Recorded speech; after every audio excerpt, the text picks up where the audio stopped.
반갑습니다. 주식 탐구생활 전지인입니다. 이번 시간에는 동양네트워크스가 지분을 투자한 바이오기업 메디진이 1조 1480억 규모의 판권을 양도했다는 소식으로 상한가에 직행을 했습니다.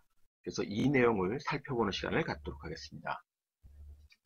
장 초반부터 수급이 좀 집중되면서 상승 탄력을 좀 보였었던 동양네트워크스가요, 한 10시가 좀 넘어서 재료가 등장을 했었죠.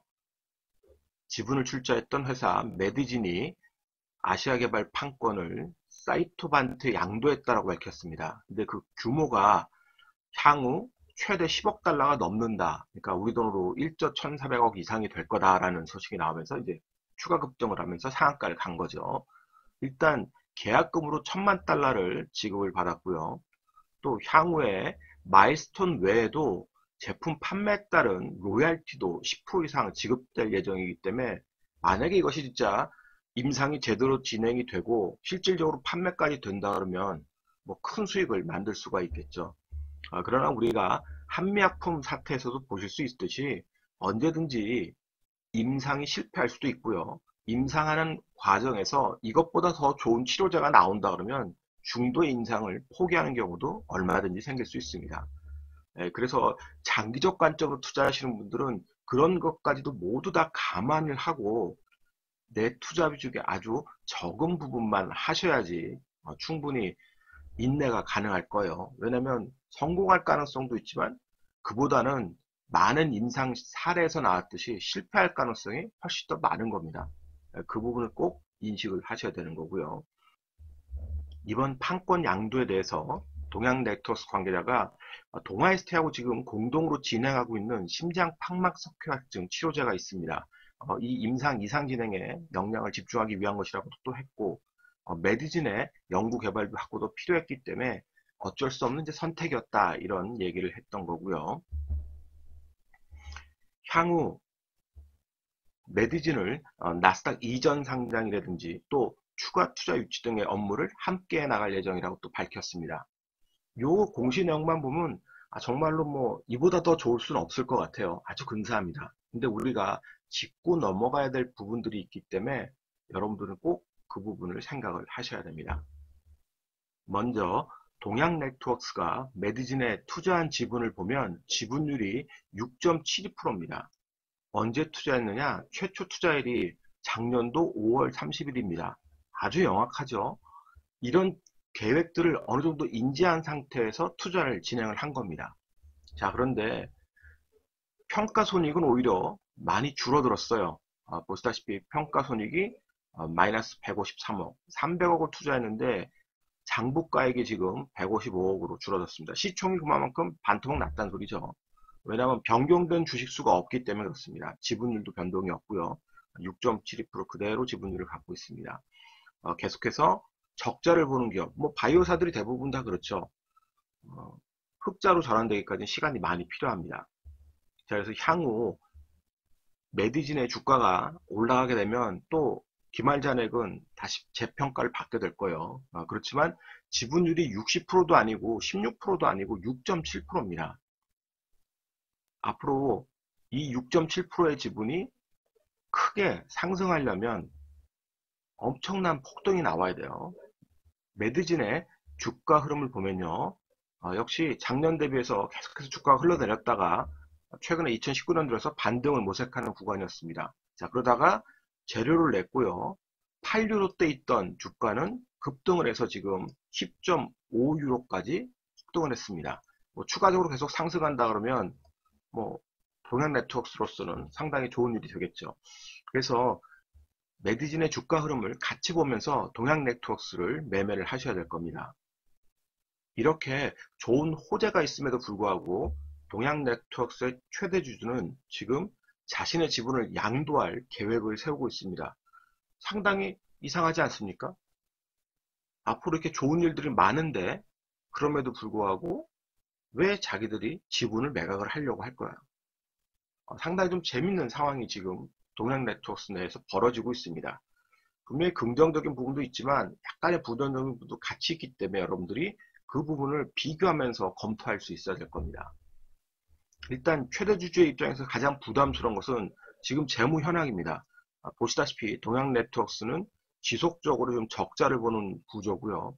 매출액이 940억에서 700억대로 떨어지면서 영업이익도 급감을 하고 있습니다. 지금 마이너스 198억까지 찍었어요. 2018년은.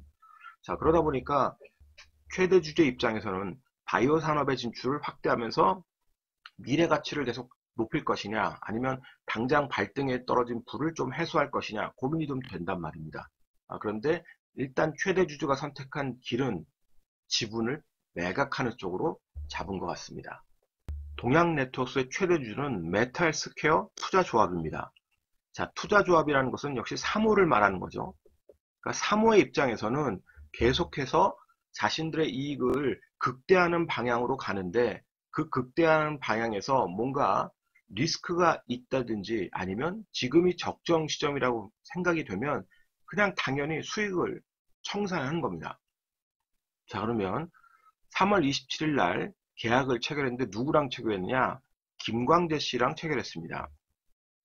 그런데 이 김광재 씨란 인물이 또 재미난 인물이에요.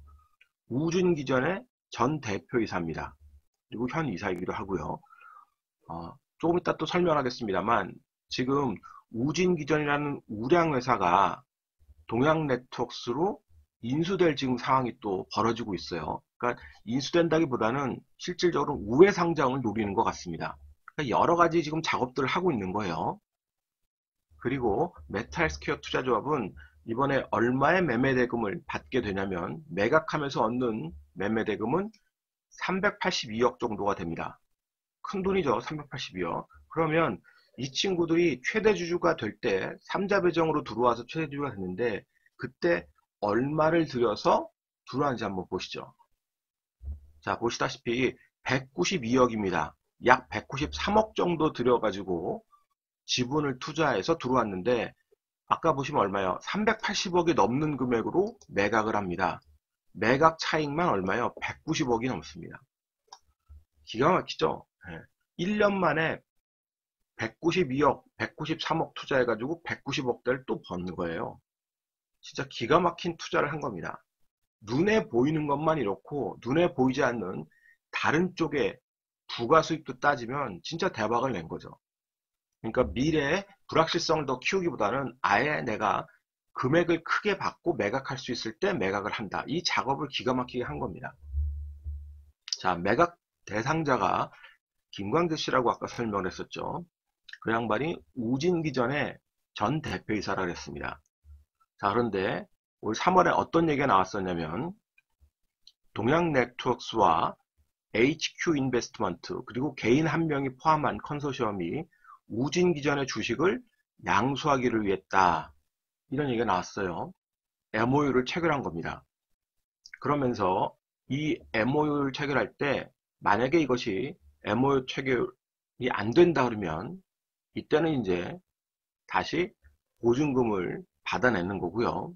그렇지 않고 주식 양수도 계약을 체결이 완료된다 그러면 이때는 이제 컨소시엄 출자를 한다는 소리예요. 350억 가량을. 근데 우진기전이 상당히 우량한 회사입니다. 자, 보시다시피 매출액이 2017년에 2290억, 2018년에는 2772억, 상당히 성장을 하고 있죠. 영업이익도 287억에서 482억, 굉장히 좋은 수익을 만들어내고 있습니다. 뭐 당기순이익도 210억에서 334억. 그러면 굉장히 재미나죠. 동양네트워크스는 연속 적자 기업입니다. 매출 규모도 1000억이 안 되는 기업. 그런데 2700억대 영업이익만 480억을 내는 우량 기업을 인수한다고요? 웃기지 않습니까? 되게 재미나죠. 그런데 아까도 설명드렸듯이 이 회사의 전 대표에게 지금 동양네트워크스의 최대 주주는 자신의 지분을 매각하려고 합니다.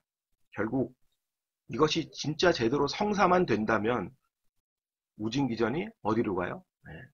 동양네트워크스로 우회 상장하는 그런 모습이 나올 가능성이 많아지는 거죠. 그래서 이런 상황이 진짜로 진행이 되는지 관심 있는 분들은 계속 지켜보실 필요가 있습니다. 그리고 수급적으로 부담스러운 부분도 함께 상존을 해요. 이 종목이 재밌는 것은 악재하고 호재가 같이 막 뒤섞여 있기 때문에 판단하기가 상당히 쉽지 않다는 소리입니다. 4월 13일부터 쏟아질 전환사채 물량이 무려 2,500만 주가 넘습니다. 금액대는 500억대고요. 그러니까 4월 13일부터 이제 전환 가능한 날이 되니까요. 지금 주가가 계속해서 떠서 이게 1945원이 전환가액인데 계속 떠가지고 뭐 3,000원 가고 4,000원 간다 그러면 이 물량 안 나오겠습니까? 고점에서 물량 나올 겁니다. 이거 반드시 기억을 하셔야 된다는 소리고요. 그 다음에 7월 달에는 또 물량이 524억짜리가 있습니다. 둘 다 합쳐서요. 규모가 크죠. 주식 수도 또 2,600만 주 정도 되니까. 그러니까 주가가 계속 뜨면 고점에서 이렇게 신주인 수권부 사채 물량이라든지 또는 전환 사채 물량이 나올 수 있다는 거 여러분들 기억을 하시면서 대비를 해야 됩니다. 어제 이제 상한가를 가다 보니까 각종 커뮤니티에서는 현대바이오하고 비교를 많이 해요. 물론 뭐 비교하는 건 좋습니다만 수급적 부분에서 현대바이오 같은 경우는 전환사채 물량이 작습니다. 20억 정도 규모밖에 안 되기 때문에 물량 부담이 없어요. 그렇지만 동양네트워크 같은 경우는 물량만 4월달, 7월달 합하면 1,000억대 물량이 있습니다. 적은 물량이 아니에요. 그럼 주가 고점에서 그 물량들이 만약에 쏟아져 나온다 그러면 상당히 곤혹스러운 현상이 나올 수 있습니다. 그래서 그런 부분들을 감수할 수 있는 사람들은 투자를 하는 거고요. 그런 부분이 부담스러운 사람들은 단기력 관점에서 계속 트레이딩만 하셔야 되겠죠. 그러면 주가의 흐름을 좀 살펴보도록 하겠습니다. 자, 바닥에서 대량 거래를 수반했습니다. 580억 정도 거래량을 만들고 상한가에 안착을 했습니다. 또 요 단기 고점이 또 3,000원대 있고 3,500원대 또 고점이 있죠. 역시 물량이 대량 거래가 터졌던 물량들입니다. 올라오면 이제 계속 매물 압박을 받는다는 소리예요. 그런데 4월 13일 이후부터는 바로 이제 500억짜리 물량이 있다는 거 기억을 하셔야 된다 그랬죠. 그것이 1,900원이기 때문에 만약에 주가가 계속 물량을 장악해서 간다 그러면 고점에서 얼마든지 그 물량이 나올 수 있다는 걸 항상 염두에 두셔야 된다는 소리입니다. 그렇지만 시총으로 보면 현대바이오가 지금 5천억대인데 2,500억입니다. 그러면 세력들이 속도전을 만약에 벌인다 그러면 4월 13일 이전에 저 전환사채 물량 나오기 이전에 미리 좀 땡겨가지고 고점에서 팔아먹을 가능성이 있겠죠. 그러면 그것을 어떻게 이제 대응하느냐가 중요하게 될 겁니다. 2,500억밖에 안 되니까요. 초반에 이제 강세를 보이다가 10시 넘어서 갑자기 이제 급등락을 하기 시작합니다. 이때 이제 재료가 노출되면서 급등락이 나왔던 상황이죠. 1차적으로 매물 소화하고 급등했다가 재료가 이제 노출되면서 한번 출렁거렸던 그런 모습이고 그 이후에 이제 상한가를 갔습니다. 그러면 이 상한가에서 크게 빠지지 않고 움직이는 게 좋겠죠. 자, VI가 작동했던 그 가격대, 자, 여기서 VI가 작동하고 한번 흔들렸던 가격대입니다. 그게 이제 2,400원인데, 이 속도를 최대한 빨리 붙이기 위해서는 이 자리는 깨면 안 됩니다. VI를 만들었고, 그리고 VI가 풀리면서 급등이 나왔다가 순간적으로 차익 실현이 나오고 그 저점을 지지하고 다시 땡겼던 그 자리가 2,400원대 자리이기 때문에 저 자리를 훼손하게 되면 속도에서 느린 상황이 연출이 될 거란 소리예요. 그 매물이 또 쌓이게 되니까 그렇습니다. 계속 매물이 쌓이니까요. 그러니까 이 자리는 깨지 않고 이 위에서 주가가 계속 움직여야 된다. 월요일에도 강한 흐름을 해서 이 위에서 상한가 이상에서 또 움직이면서 매물 소화한다면 뭐 좋겠죠. 그래서 그런 걸 여러분들이 이해하시고 눌림목을 어디에서 잡을 건가를 월요일 시초가가 되게 중요합니다. 월요일 시초가가 너무 높이 떠서 움직이면 뭐 남의 떡으로 보셔야 되는 거고요. 적정한 수준에서 움직이면 저점 지지 자리들이 또 달라지게 되니까요. 그러나 어쨌든 지금 이 모습을 역별에서 정별을 돌리려고 하는 초기 구간인데 이 모습이 빠른 속도로 움직이려면 저 2,400원은 깨서는 안 될 자리가 된다는 소리입니다. 지금보다 2배 자리입니다. 시총, 현대바이오 시총을 쫓아간다 그러면 5천억이 되겠죠.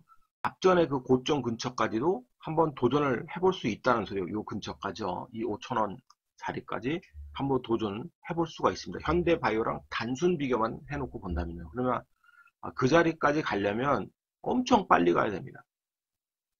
왜냐면 얘기했듯이 4월 14일 이후에 물량이 언제든지 나올 수 있기 때문에 세력들로서는 부담스러우니까요. 그래서 그걸 여러분들이 캐치하면서 대응을 하셔야 될 겁니다. 오늘자 한 줄 요약.